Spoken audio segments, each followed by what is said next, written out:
Good morning, everybody. David Marshall here from the Conscious Creation Academy, and today I have picked up the After Death Journal of an American Philosopher by James Roberts, which for me is one of the most delightful books as a read. And if you haven't got it, I'd recommend you do. It's absolutely, I find it beautiful. And I picked a page here that I absolutely love. It really resonates with me about my own experience of this reality. He's expressing it in the reality that he's in now. So it's from page 174 through to 175. But judging all man's acts against the ideal, and perceiving how short these deeds fell in execution, I lost sight of a man's intent. How then could I find succor in the idea of a well-intended universe? For then all was right with earth and heaven, with the creatures and the stars, and only man stood out in a glaring flawed inadequacy. He alone marred what was otherwise an ordered universe. Yet if there was no order in the universe, then where did the idea of it come from? That in my heart and mind alike sought it out, and judged all discordance against its implied existence. For I could not believe the accidental creation of the universe, any more than I could accept the accidental manufacture of a chair that happened to fit the contours of my body so perfectly that it just might have been made to do so. How lovely and convenient that atoms and molecules just happened to fall in an accidental yet precise fashion, and that I happened to have hindquarters that could take advantage of such cosmic configuration. But for all that, I could not get the feel of a well-intentioned universe to support me, to couch me as the chair did, and so psychologically I felt without support, while my melancholy reminded me constantly of the dilemma. I grew disenchanted, and my disappointment with life and its conditions grew in proportion to the hopes for it that once possessed me. Even nature lost its magic, for the contemplation of its beauties only led me to a nostalgic wish that man and his works could in some way compare to that ordinance and grace.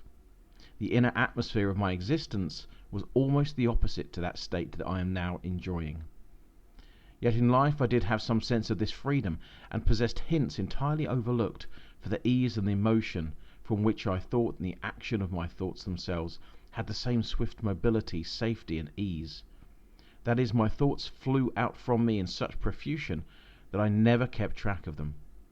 Their vitality had no bounds, and even the most pessimistic ones flew out from my mind with the same optimistic freedom, sure that is of expression, and possessed with as much agility as those much more cheerful ones I had.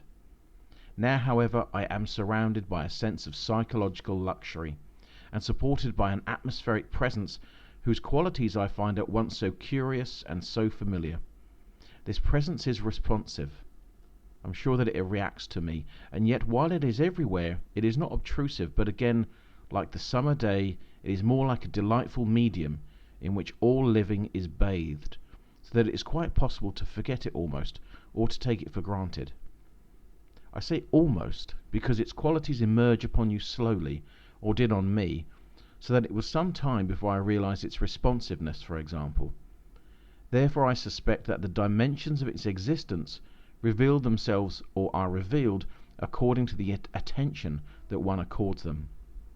Again, as far as I can tell, this knowing light and atmospheric presence are the same, which is to say that every hypothetical point, this presence is wholly here and wholly responsive, while still retaining its atmospheric rather than specific nature.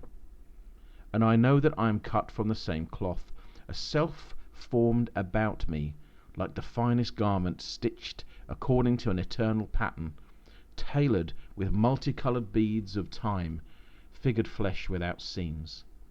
And each self is put on, taken off, and worn again like a beloved article of clothing, never discarded or hung limply in a dark closet, but renewed, brightened, newer with each wearing, a living garment lovingly rendered. I can only compare this atmospheric presence then to some kind of creative psychological medium, possessing within itself all the qualities necessary for existence, a repository of individuation and perceptive abilities. As all the required elements of earth spring up from the ground, which also nurtures them, this medium seems to perform the same services, only giving birth to psychological entities and the entire universe that sustains them.